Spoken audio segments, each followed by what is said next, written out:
IEP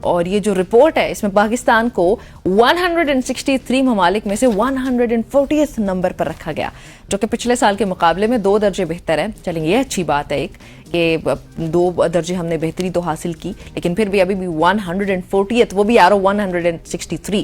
خیر پاکستان دنیا کے سب سے کم پرامن 24 ممالک میں شامل رہا.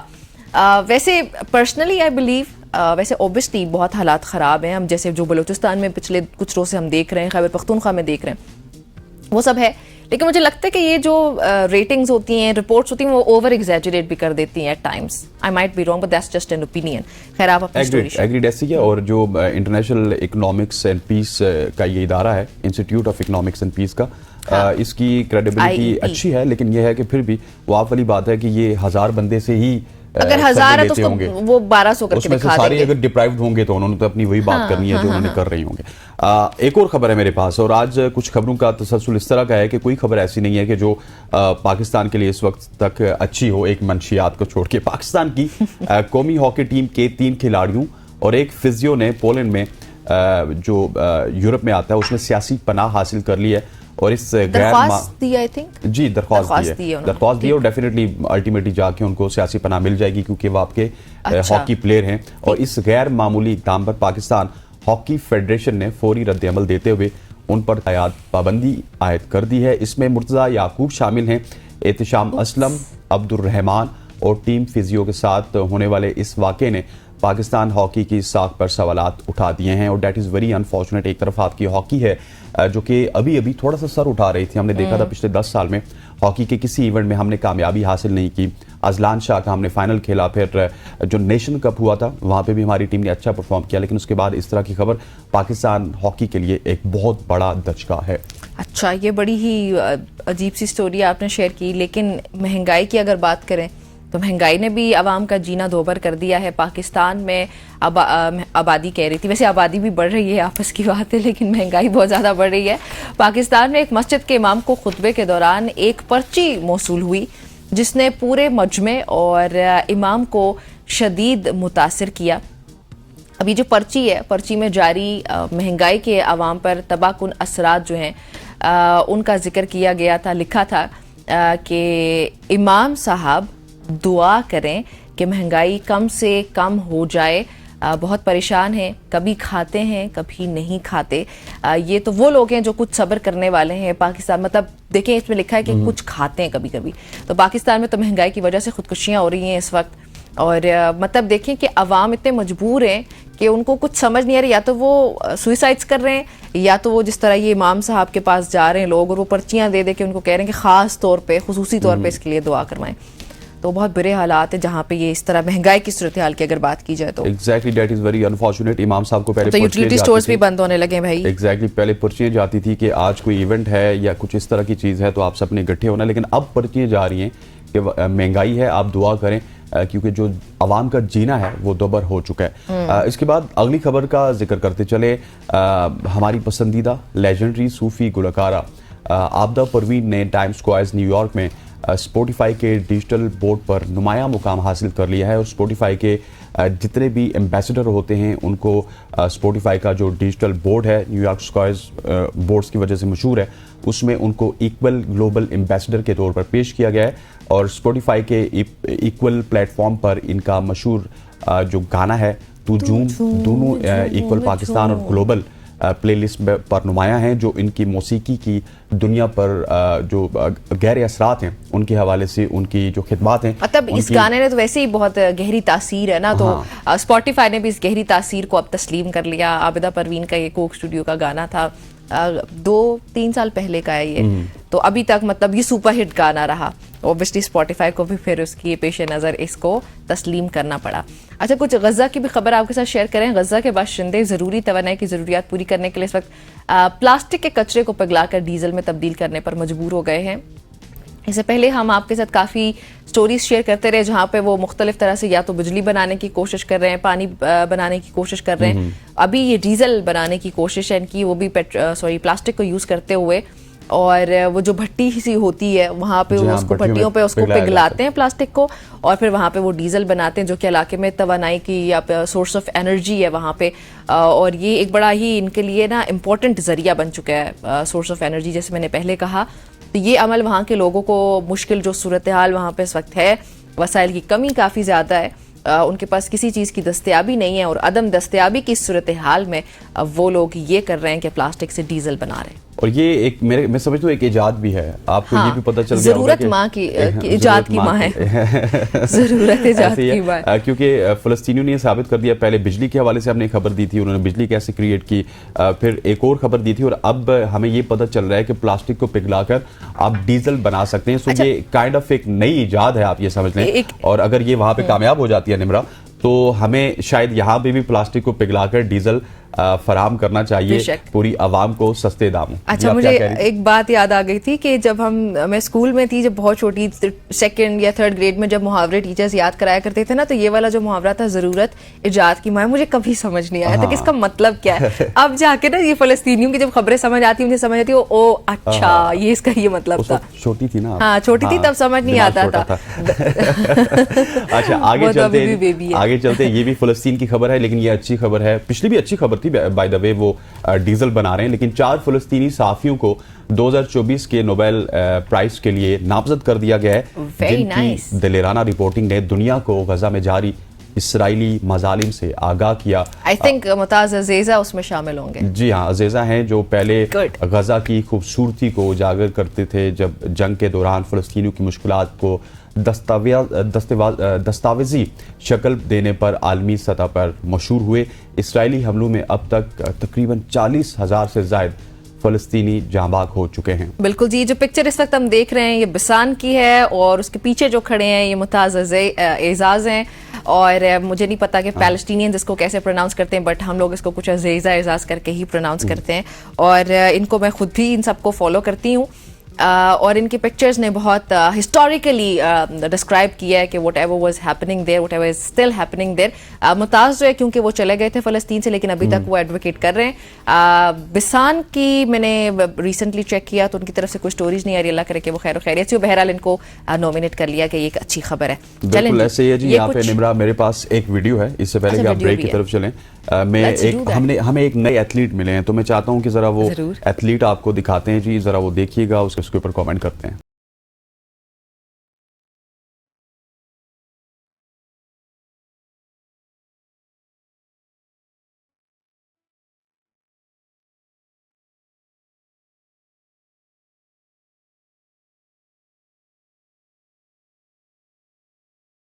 یہ ہیں جی میئر کراچی مرتضی وہاب, جو کہ اس وقت آپ دیکھ رہے ہیں, ان کی فٹنس کا لیول دیکھیے, اور کہاں سے چڑھے, کس طرح چیڑ کے درخت کو عبور کرتے ہوئے واپس دیجئے. یہ دیکھیے, واپس دیکھیے, واو یار, واٹ اے فٹنس لیول. خواجہ آصف کی ویڈیو سامنے آتی تھی, مرتضی وہاب صاحب کی ویڈیو سامنے آ گئی, اور اس وقت مرتضی وہاب یہ بتا رہے ہیں خواجہ آصف کی تو وہ نہ صرف میئر کراچی ہیں بلکہ ایک فٹ ایتھلیٹ بھی ہیں, اور میرا خیال ہے کہ موٹیویٹ کریں نا لوگوں کو کہ وہ فٹنس کی طرف آئیں. طوفان ہو گیا, سیلاب ہو گیا, سب کو اسی طرح سے وہ روکیں گے. یہ ان کا فٹنس لیول چیک کروا رہے ہیں. کراچی کے میئر ہیں, اور ابھی تو ویسے ہی وہاں پہ بڑی سیلابی صورتحال, ہم نے پہلے بھی بلکہ پروگرام میں آگے جا کے ہم ڈیٹیل میں بات بھی کریں گے.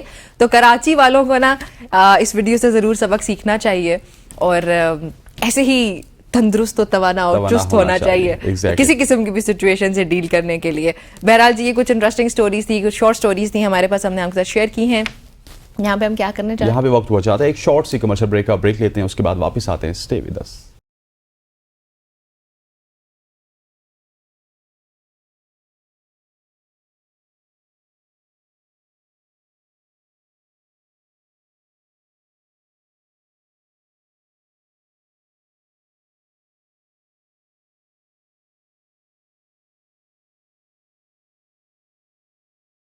Welcome back to show. جس طرح ہم نے پہلی ہیڈ لائن آپ سے ڈسکس کی تھی, اور اس میں یہی تھا کہ سندھ میں مونسون کو جو سسٹم ہے اس نے پورے ہی سندھ کو لپیٹ لیا, اور محکمہ موسمیات سندھ کا ساحلی پٹی میں سمندری طوفان بننے کا خطرہ ظاہر کر دیا ہے. سمندری طوفان کا ہائی الرٹ بھی جاری کر دیا گیا ہے, اور سسٹم کے زیر اثر کراچی سمیت سندھ کے دیگر اضلاع میں